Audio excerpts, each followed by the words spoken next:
هل عمرك فكرت شو هن أسوأ 5 موبات بماينكرافت وليش الكل بيكرههم؟ إذا بدك تعرف الإجابة حط لايك واشترك بالقناة وتابع هذا المقطع حتى النهاية. في كتير موبات الكل متفق انه يكرههم بماينكرافت، واهم موب واسوأ موب بماينكرافت واللي الكل بيكرهه واللي هو الكريبر. الكريبر هو اسوأ موب بماينكرافت. يعني عادي تكون عم تبني بيت فجأة تسمع صوت وراك، تطلع تلاقي كريبر وينفجر ويروح لك كل تعبك وكل شي معك اياه. وعادي تكون بكهف وفجأة تلاقي كريبر، فجأة تسمع صوت يعني هيك وراك، تطلع تلاقي كريبر وينفجر ويروح لك كل مواردك، مثل هيك يعني. فالكريبر كائن مزعج كتير كتير كتير، يعني بدمر تعب ساعات بثواني معدودة. بينما تاني أسوأ موب بماينكرافت واللي هو الفانتوم. الفانتوم هو موب بيطلع بالليل يا جماعة، وخصوصا إذا ما نمت لمدة 3 أيام. إذا ما نمت لمدة 3 أيام فهذا بيطلع لك بأعداد ضخمة، وهو قوي وسريع كتير، فلهيك لا تحاول معه. بينما ثالث أسوأ موب واللي الكل بيكرهه واللي هو البيبي زومبي.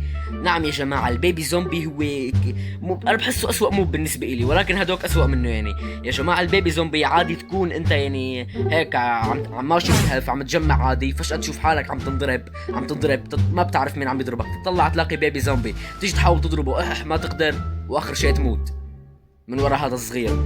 عادي تكون ماشي بالليل هيك فجأة تشوف حالك عم تنضرب كمان ما تعرف منين، تطلع تحتك تشوف زومبي صغير. يعني الزومبي الصغير صعب كتير انك تصيده، يعني كتير سريع مثل هيك.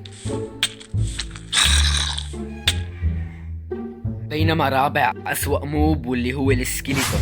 السكيليتون يا جماعة عادي تكون انت واقف هيك عم تجمع، تشوف فجأة عم تنضرب من أسهم، تطلع تلاقي سكيليتون لبين ما توصل له بيكون ضرب أسهم عليك وقتلك.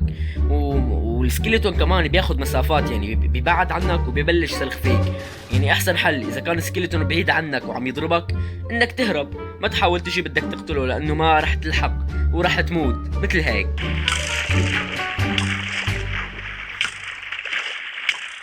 إذا كان سهمه مسموم، إذا كان مسموم فالله يرحمك يا حبيبي.